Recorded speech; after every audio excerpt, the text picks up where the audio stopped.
The morning began like any other in the large mansion that overlooked the quiet hills. The birds sang faintly outside, and the hum of life in the house began to stir. But that day was unlike any other. Something unseen hung in the air, an unspoken tension that even the wind seemed to carry.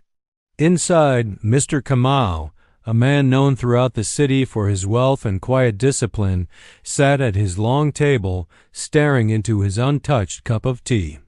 He had always believed that money could buy him peace, that control over his world meant control over his heart.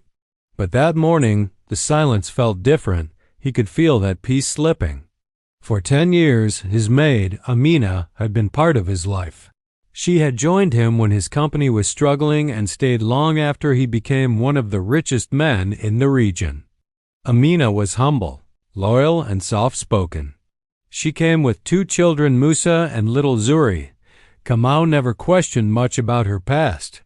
He only admired how hard she worked and how her children behaved with grace and gratitude.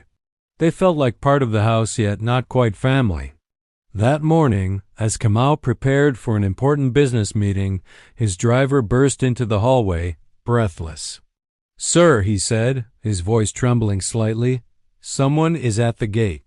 She says she knows something about Amina. Something you should hear." Kamau frowned. He didn't like surprises, especially ones that involved his staff. Still, curiosity won over irritation. He nodded for the visitor to be let in. A woman in her early 40s entered, her expression uneasy. She carried an envelope in her hand and refused to sit. "I'm sorry to disturb you," she began, "but you deserve to know the truth." "About your maid." Kamau leaned back, studying her. Her words stirred something old inside him, a quiet warning that the peace of his house was about to crumble. The woman handed him the envelope. "Inside," she said, "are letters. Letters your maid wrote years ago, before she came here. You may think she's been honest, but the truth, sir, is darker than you imagine."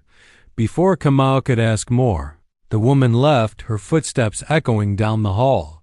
He sat for a long moment, staring at the envelope, his heartbeat loud in the silence.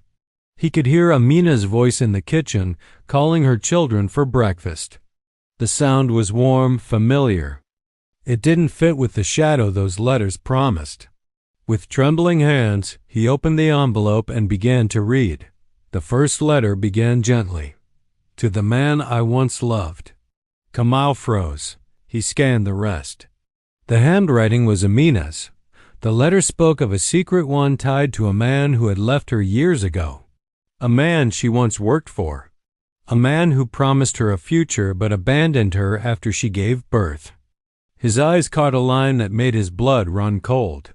He will never know that one of these children is his. Kamau's mind went blank. His pulse thundered in his ears. He read the letter again, hoping he misunderstood, but every word sank like a stone. "He will never know." It repeated in his head like a curse. He rose from his chair, his body trembling with disbelief. Could it be? Was it possible that one of Amina's children, one of the 2 children who had grown up under his roof, was his? His thoughts swirled like a storm. He recalled the first day he met Amina, how she avoided eye contact, how she hesitated before mentioning her past. He remembered Zuri's smile, the same dimple that appeared in his own childhood photos. Suddenly, details he had never noticed began to connect like puzzle pieces snapping into place. A door creaked behind him. Amina stood there, holding a tray.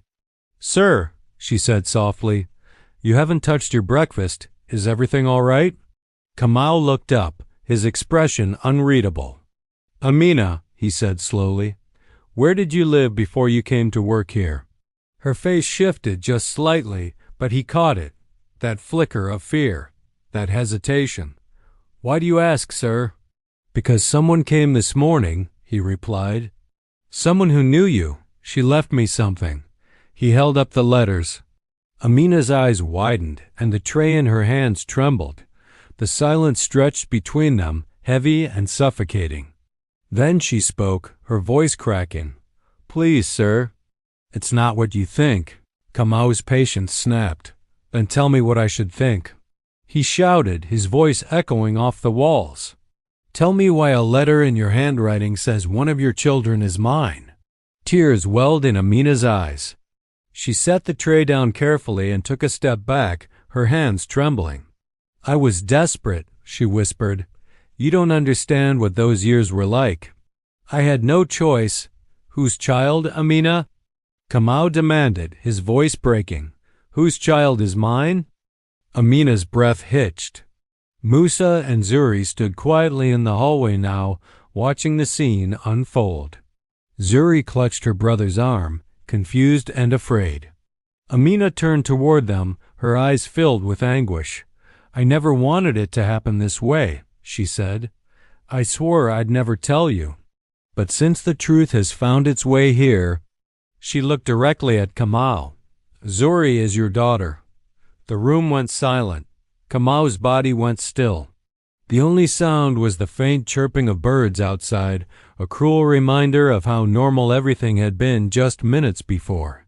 His mind reeled back to the past, the days of his youth, the woman he had once loved but left behind when ambition blinded him. He had buried those memories deep, believing they were lost forever. But now, standing before him, was the living proof of what he had abandoned. Zuri looked up, her eyes wide. Mama, she whispered, what does he mean? Amina broke down, covering her face with her hands. Kamau turned away, his heart pounding, his mind spinning. The walls of the house seemed to close in. He had built his life on success, power, and control, but the truth had found a way to break through.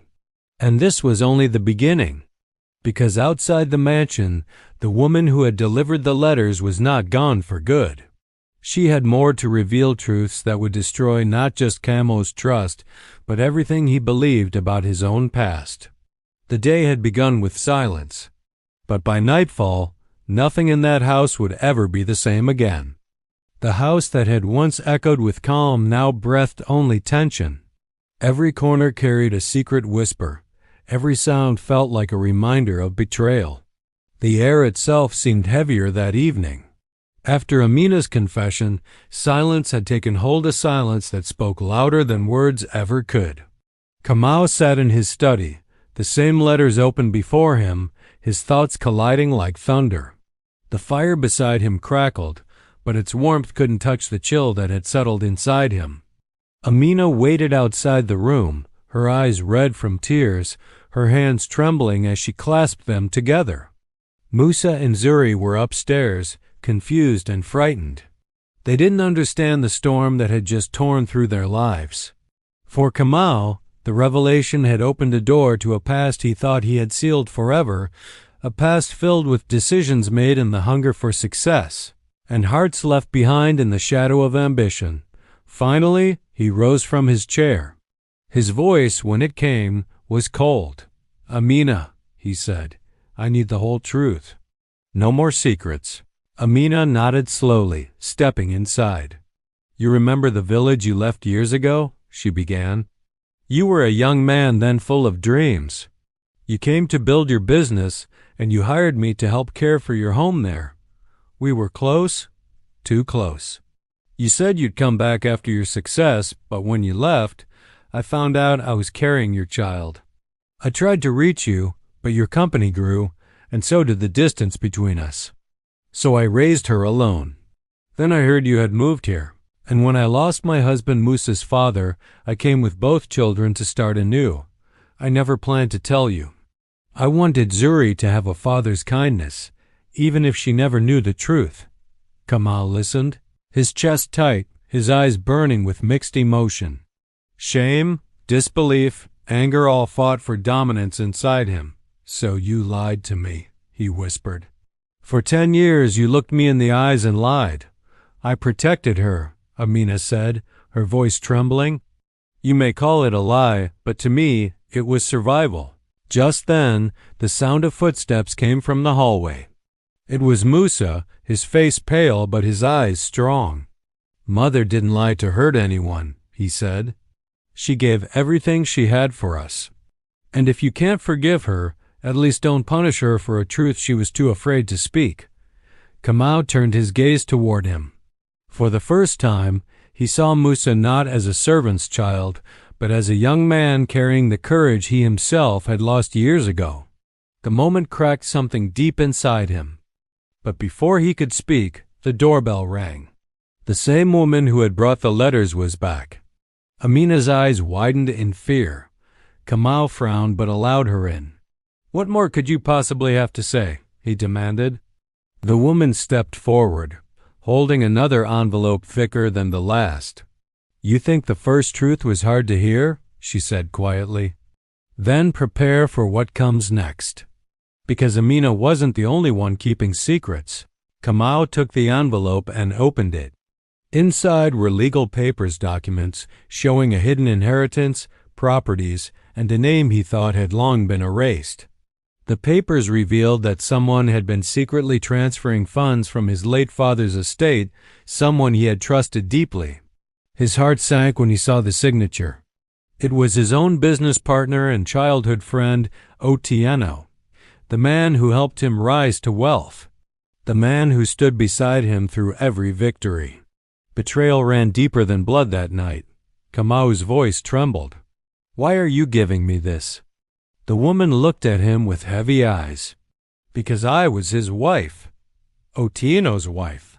Before he died, he confessed everything to me, including the fact that your maid's secret wasn't the only one buried in this house. He took what was yours, but he also left something behind, something that might save you, if you can find it." Kamau's hand shook as he flipped through the papers. Buried among them was a note written in Otieno's handwriting. "You will know the truth about your past when you learn to forgive." The room fell silent again. Amina stood still, tears rolling down her face. Zuri and Musa had come down the stairs, drawn by the tension. Kamau looked at them, his past, his betrayal, his legacy all standing before him in the same room. He closed his eyes and took a deep breath. "I've spent my life chasing power," he said softly. "But today, I see that the real power I lost was in love and truth. I built walls around myself and called them success. But those walls kept out the only things that truly mattered." Amina's voice broke through the silence. "What will you do now?" Kamau turned to her. "I will do what I should have done years ago," he said. "I will make things right." He called his lawyer that same evening. The next day, the news spread Kamau had transferred part of his fortune into a foundation under Amina's name, meant to support single mothers and children in need. He didn't do it for forgiveness. He did it because, for the first time in his life, he understood what it meant to give without expecting anything in return. A week later, the family gathered by the garden. Zuri sat beside Kamau, holding a book in her lap. She smiled shyly. "Mama says you used to love stories," she said. Kamau smiled faintly. "Yes, I did. Especially the ones that taught lessons." She turned a page and said softly, "Then maybe one day you can tell me a story too about the man I never knew." He looked at her, his daughter, and nodded. "Yes, Zuri, one day I will." The sun dipped low, casting golden light over the house that had once been filled with secrets. Now it was filled with something else healing. Amina stood nearby, her heart lighter than it had been in years. Musa laughed as Zuri chased him through the yard, and Kamau watched them with quiet gratitude. The truth had destroyed his illusions, but it had also given him something new, a chance to begin again. As the camera fades out, the narrator's voice echoes softly. "Sometimes the truth doesn't break us, it frees us. But only if we have the courage to face it." If this story touched your heart, share your thoughts in the comments. Would you have forgiven Amina if you were in Kamau's place? And if you want part 3, where Kamau's lost friend's final secret is revealed, comment, "I want part 3" inches below. Your words shape the next chapter.